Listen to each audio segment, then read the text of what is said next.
I will not discourage my people from migrating. Migration is to ensure that you can seek alternative livelihoods for yourself and your family, to have access to some larger opportunities. In the context of environmental stressors, climate change, migration will continue to take place within the borders of countries and might become even more short distance. We universally need to be able to understand migration as a really complicated choice that people make. We often hear that climate change will only increase the number of people on the move, with global north regions such as Europe and North America portrayed as top destinations. But is this view really backed up by research? Do millions really aspire to move thousands of miles from home? And how do perceptions of climate change influence people's decisions where to migrate, or whether to migrate at all? Welcome to Voices on the Move, where we delve into stories of climate change and mobility, the people it affects, and potential solutions. I'm Sophia Burton from Migration Matters, and this episode is a collaboration with the Habitable Research Project.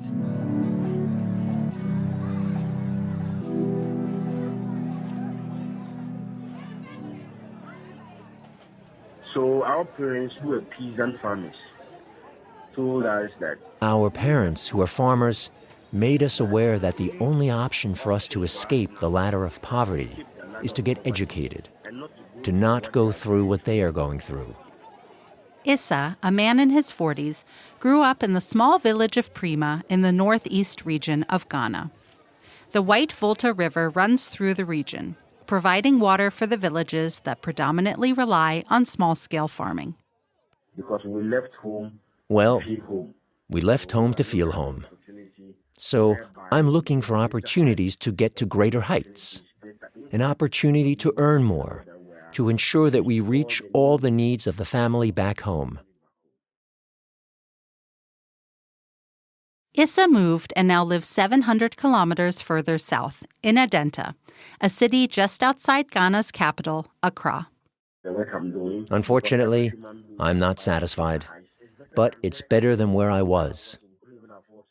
I would say that about 45% of my income now goes back home. For a while, I was in Germany, too. Then I realized there is an opportunity for me in Accra. Fortunately for me, I met a family who was selling spare auto parts. So I worked with them, and from there, I was able to save money. Not much, but reasonable. A year later, I applied for university. My family came in to support me and pay the school fees. When I completed university, I was doing some small internship programs and doing some data collection and other exercises. Just anything to make sure that I support myself. How mobile are people today when it comes to securing their livelihoods? The Habitable Project is a large-scale research initiative exploring the relationship between migration and climate change around the world. Two academics conducting research for the project in Ghana are Dr. Rachel Keeton and Dr. Ricardo Safra de Campos. Rachel specializes in contemporary urbanization processes across Africa, while Ricardo focuses on spatial mobility related to environmental change and sustainability. We can look at some of the data that we collected in Ghana, both in the Volta region, so the coastal parts of the country, as well as the savannah in the north. The predominant reasons to move are associated with work, economic reasons. So looking for employment or ways to diversify income. In second place, family reunion. So they're moving to reunite with husbands or another family member. Then the third reason was seeking to improve or acquire different skills or acquire a higher level of formal education.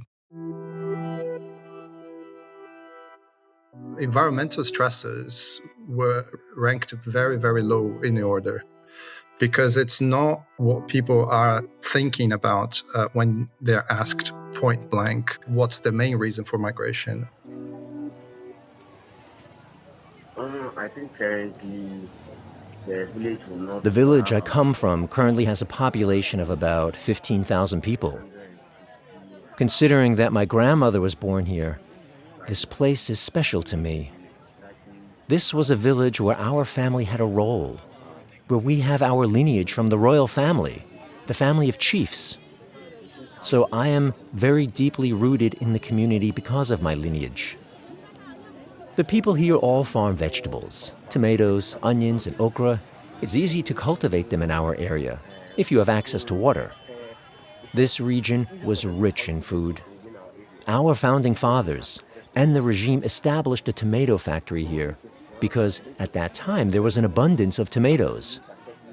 If you ask people who grew up in the Upper East region, they will tell you we never had a problem because fruit and vegetables were growing all year round, even to a point that the tomato factory could not process the harvest anymore. Because of the negligence of our conservative government, the factory became a white elephant. It cost a lot, but wasn't productive anymore.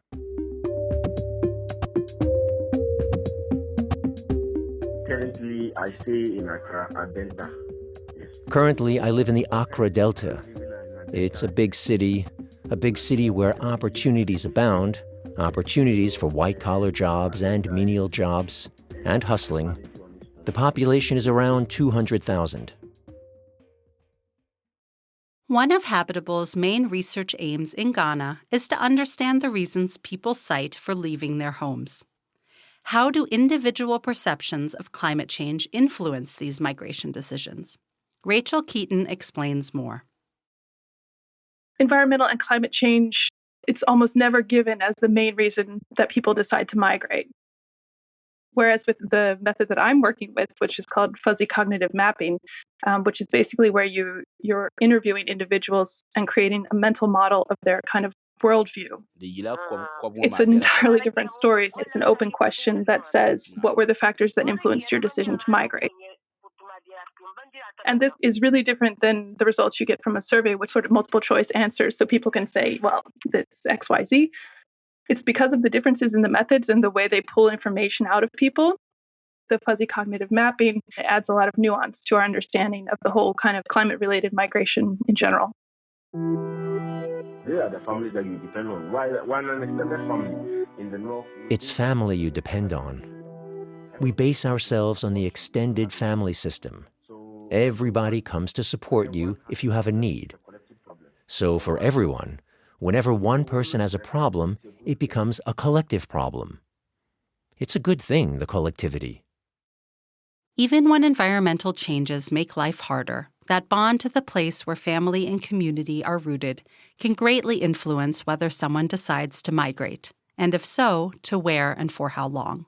Here in Accra, you are meeting many people from a different background, with different cultures, so you learn to shake off some of your own beliefs, traditional systems, and culture, to be able to adjust to the current environment that you find yourself in. Just that you miss that kind of bond as a family, the connection with the people back home, the social harmony. One of the key differences from what we've seen in the research and the kind of narratives that we hear, particularly in Western media, is that, first of all, the vast majority of migrating people are staying close to home, particularly within the African continent. People go from a village to village, sort of what in migration research we call stepwise migration. And it's a very small minority that is actually migrating internationally. Climate migration can be politicized, particularly in global north countries. It has to do with the way that it is presented. It often really is around bombastic figures. 1.3 billion people will be displaced and forced to move. And the evidence so far points to the contrary, that such migration will continue to take place within the borders of countries and might become even more short distance as people will try to adapt to the impacts of climate change.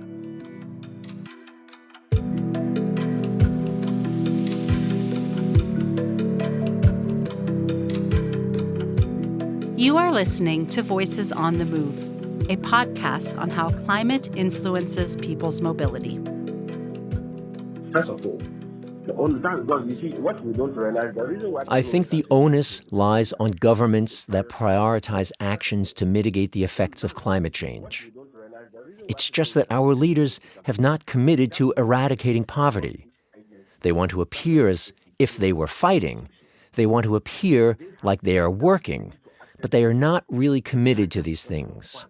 If so, they would ensure that they establish a system and a structure of funding that works. For instance, the irrigation system is a large-scale kind of investment, and it should be coming out of there. What Kofi's arguing for is that politicians at both national and international levels need to rethink their approach to climate change and how to mitigate its most destructive impacts. But there is also an urgent need to reconsider migration, how it is shaped by climate change, and the challenges and opportunities it brings. Human mobility should be a cornerstone of development policy. Policies should see mobility and migration as a way to support and recognize translocal aspects of livelihoods. So people might take different livelihoods in different places. Who matters? The duty bearers, the policy makers. What is wicked is the obvious fact that our government seems to formulate policies which at the end benefit them rather than the people.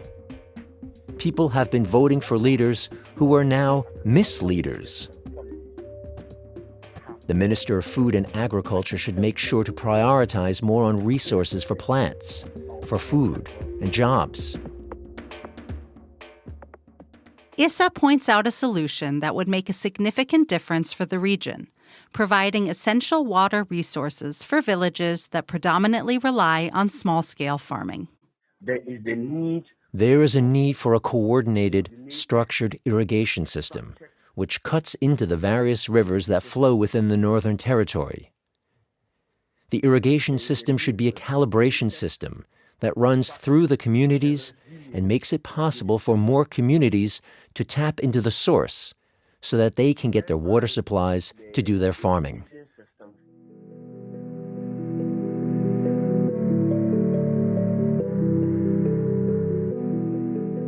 Following the White Volta River in the northern region of Ghana, we meet with Lamin, another man of Issa's generation, who grew up and still lives in this rural area.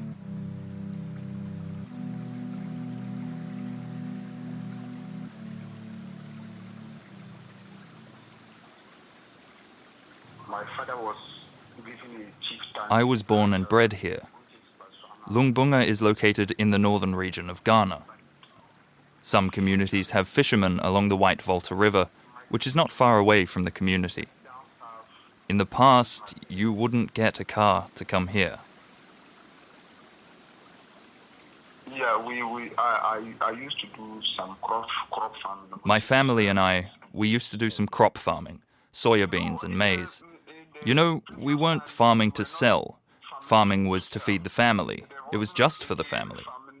So even when we had some crops and produce to sell, we wouldn't get a huge market for it. The next bigger town, Tamale, is just too far. With the increasing rainfall and unpredictable weather, it's becoming even more difficult. If you have spent all your money on farming and then see it all washed away by the river, how will you get money in your pocket? How will you feed your family? We needed money, so we decided to go south, to Kumasi. Well, I get... Moving really helped me. In Kumasi, I got to know some new friends who helped me and gave me financial support so I could buy incubators for a hatchery. Now I'm back in Lungbunga. I'm on livestock farming. I do animal husbandry. But I didn't go to school to acquire this knowledge. I just have a feeling, a passion for animals. And now it's turned into my business. One topic the Habitable Project explores is the so-called tipping points that lead to a decision to migrate, especially in the context of climate and environmental changes. When we speak about tipping points for migration in Ghana, it's important to differentiate between objective reality and personal perceptions or personal beliefs. What is reality for you is your perception for all of us, right? And how we make decisions is based on perception. It's not based on reality. And that changes all the time. It's based on our emotions, our life experiences. The project's research aims to better understand the point at which people are forced to leave rather than choosing to leave. What is that threshold where people can no longer produce enough crops to maintain their livelihoods? What is that threshold where people don't have enough water for their livestock? The idea of putting tipping points is to really try and identify that so that we can act before we get to that place.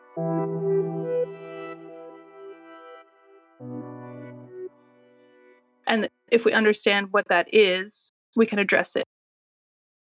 Recognizing that perceptions often drive people's migration decisions more than objective reality highlights the importance of addressing both the tangible and intangible aspects of climate change impacts.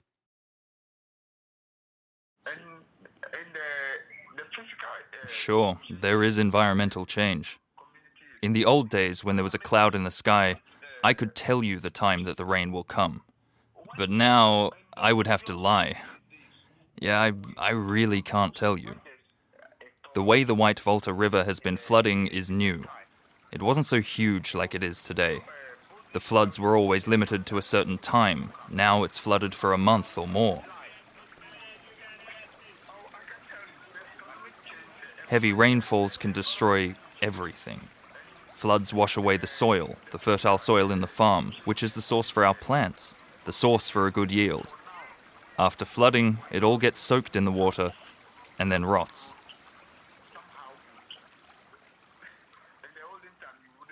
We could make use of the water.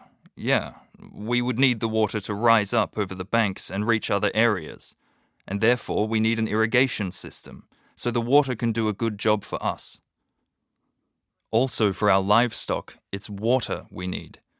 After flooding, a huge portion of the land is covered with water, so animals only have a small portion left to find food. Issa's region is prone to flooding from the White Volta River, making agriculture harder and daily life much more unpredictable. But it's not uninhabitable. The HABITABLE project aims to uncover what drives people either to migrate or stay put in their communities under these challenging conditions. The approach we are deploying in the project diverges from previous analysis of hotspots of climate change, for example, because we are including the social identity and construction of places. People are connected to places, attached to places. They want to be able to adapt in the places that they live. So in many ways, we're really going deeper by really understanding the social dimension, the social identity and connection that people have to places. I cannot run away from Lungbunga because of ancestral grounds. Our great-grandfathers were buried here. We want to die here too, and we can still live here. It's not that people can't or don't want to adapt by staying and adjusting to their changing conditions. But in doing so, they are often dependent on the infrastructure around them. The thing that would help me stay in Lungbunga is portable water. A sustainable source, this is what we need. And then we need a good hospital, a clinic. And also the roads need to be fixed. To bridge the gap from my community to Tamale, to sell my produce there. Instead of thinking what the NGOs or the governments should do, I think in the community we should rather focus on planting more trees. But if there's no water to drink, how can you plant trees? How can you water them? So water is what we need most. I think additional vocational skills training for our people is very important too, to keep the community running without a famine. But new skills and trades need to be useful for the people here. If your neighbors can't pay for your services, who would you supply your new expertise to? If they can't buy, you can't sell something. In villages where the market for new skills and products is limited and the distances between towns are considerable, migration to a city can be an opportunity to supplement the family's finances.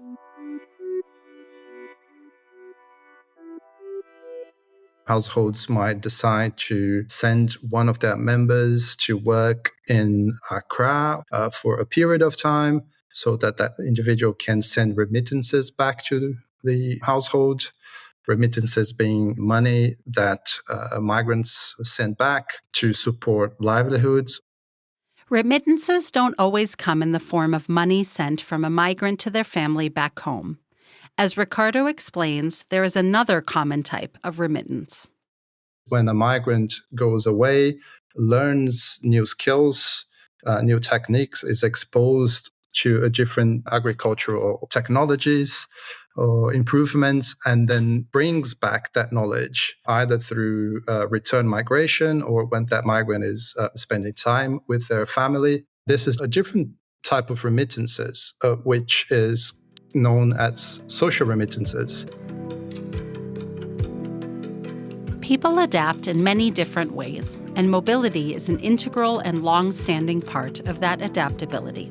And what the future policies in Ghana can do is to stop coming with policies that are predominantly assuming a sedentary lifestyle. We kind of forget how much a migrant remains connected to their place of origin. We talk about migration as a choice that's made, and I would kind of like to just normalize it. Migration is not good or bad. It's just part of people's lives. Thank you for listening to this episode of Voices on the Move. You'll find links to the Habitable Project research that informed this episode in the show notes. A special thank you goes to Issa and Lamin for sharing their stories with us. To protect their identities, we've changed their names. Thank you also to our experts, Dr. Rachel Keeton and Dr. Ricardo Safra de Campos, for their insights. Join us next time as we travel to Canada. There we'll hear from people who directly experienced how environmental disasters can make their towns uninhabitable from one day to the next. Voices on the Move is a podcast series developed by Migration Matters, York University, Samuel Hall, and the Habitable Research Project. It is funded by the Canadian Social Sciences and Humanities Research Council and Habitable, an EU-funded Horizon research project. The podcast is hosted by the Dadele Institute for Global Health Research at York University. Our producer and senior story editor is Bernadette Klausberger. Our editorial team includes Frankie Reed and Isabel Schwengler. The series is edited by Lina Schulz. Audio engineering by Tim Strasburger-Schmidt and Edward Hutuliak. Sound design and original music by Alia Arnold. Studio facilities provided by Alias Film und Sprachtransfer. The voice actors in this episode are Jeff Burrell and Nick Welsh. I'm Sophia Burton, your host. Until next time, with more Voices on the Move.